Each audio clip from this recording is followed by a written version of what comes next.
know, some of you might have seen my photograph. It's been in the library, and it's been on my blog. Thank you, Carol Alexander, who made a blog. I don't even have a computer. I give her stuff. She made a blog for me, and you can check out the blog. But this I'm going to read and help me with the time. You're good. Just go. Okay.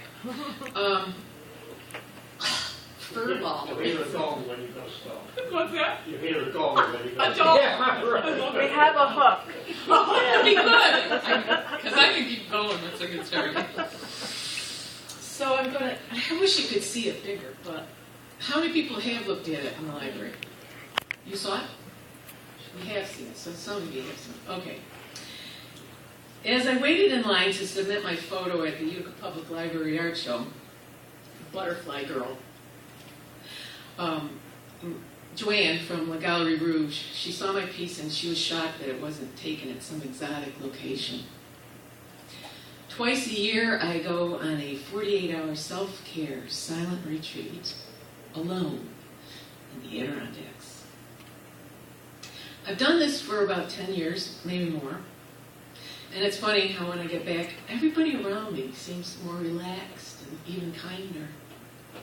It took a few retreats before I realized it was just me that had changed. My retreats are inspired by the work I do with Juliet Cameron, The Artist's Way. It's kindred to what she recommends as an artist date where you take yourself out on a date alone, you don't even bring your dog, and you do something fun, and you feed that part of yourself. And I go and there's no phone, just for emergency, no TV, no talking, away from everybody. My work, city noises, shopping, and the buzz of other people's thoughts in the air. I go during the off-season when no one is vacationing.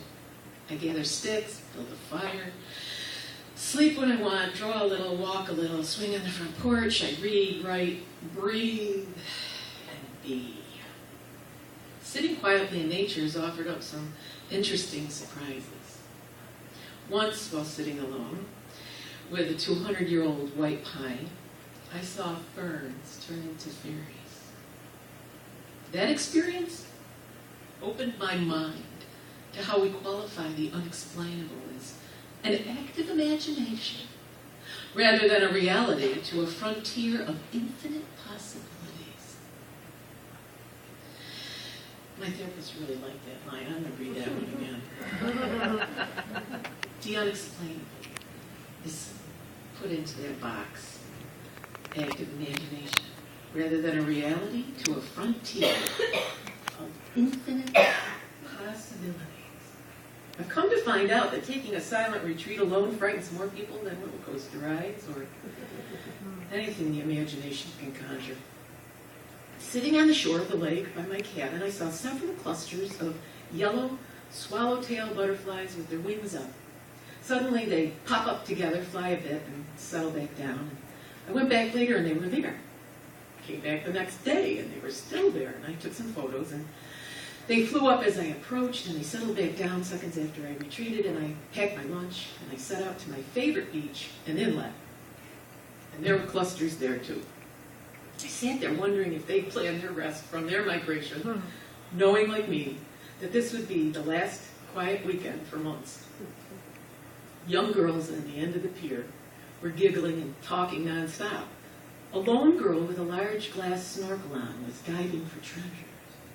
She placed stones and shells and driftwood along the edge of the beached floating dock, spending more time underwater than above, for well over an hour. When she started to come up out of the water, she saw me propped up, waiting with my camera, ready for the butterfly cluster to rise up. I told her, no, please, keep coming towards them slowly. They'll get them to fly up. Instinctually, she walked up to him, bent down with her arm outstretched, and I clicked. I loved her black chip nail polish. Whew. And her mermaid-like hair. It wasn't until later I realized the pattern on her bathing suit was of ferns, reminding me of the ferns once turned into fairies for me. Shaman, mystic, mermaid, snorkeling for treasures. You were tuned in, tapped in, and turned on to your purpose, passion, and play, and so was I. Click. Thank you, for I treasure that experience in this photo. And I'm going to stretch, loving accountability. I got this. And on my way here, I was thinking about this. And I asked my students, stretch, do something. I'm taking this, I'm going to put this, submit it to the Adirondack Weekly with the photograph. I know. And then maybe I'll find out who she is, because I never got her name.